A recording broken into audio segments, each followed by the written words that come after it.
So, have you ever thought about whether Yuri Gagarin was really the first person in space? Wait, you're suggesting he wasn't? Yeah, exactly. There's this whole theory that the Soviet Union sent up other cosmonauts before him, Really? but they mysteriously disappeared.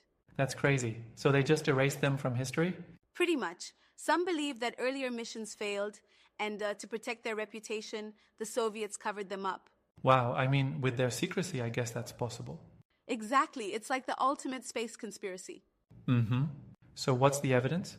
Well, back in the early 60s, these Italian brothers, Achille and Giovanni Giudica Cordiglia, claimed they intercepted Soviet transmissions. Interesting. Intercepted transmissions? Yeah, they recorded audio that sounded like cosmonauts in distress. Oh, wow. What did they hear? In one recording from May 1960, there was a heartbeat and labored breathing, then silence. That's spooky. That's eerie. And another one from February 1961 featured a female voice saying, "I am hot. Yikes. I am burning. I am re-entering. Can you hear me?" Then it just cuts off. That's chilling. I know, right?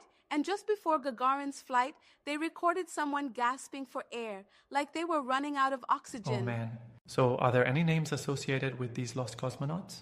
Yeah, there are a few, like Vladimir Ilyushin. He was a test pilot who supposedly orbited Earth before Gagarin, but crash-landed in China. No way. And the Soviets denied it? Exactly. They allegedly kept it quiet because he was injured and didn't want to admit a failed mission. Figures. That's intense. But couldn't these recordings be hoaxes? Well, that's the thing. Some skeptics say the Giudica Cordiglia brothers might have fabricated them or misinterpreted signals. I see. Right. Without solid evidence, it's hard to be sure. True, but considering the Soviet Union's history of secrecy, it doesn't seem impossible.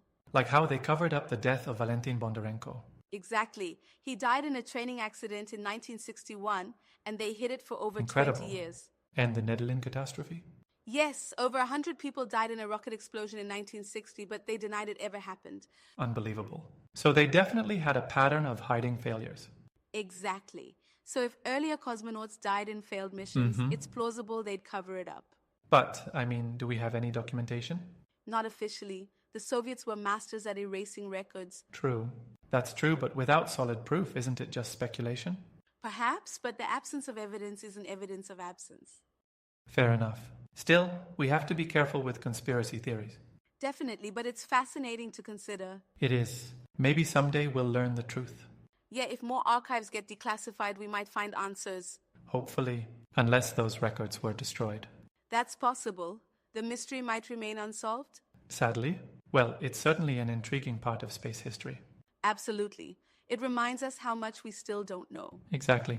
And how important transparency is. Right. It's like peeling back layers of an onion, and we keep finding more questions.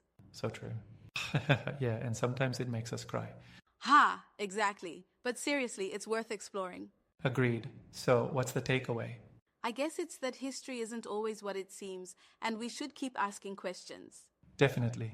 Thanks for sharing this. Anytime. It's been great chatting about it. Likewise. For sure. Let's keep an eye out for any new developments. Will do. All right. Until next time.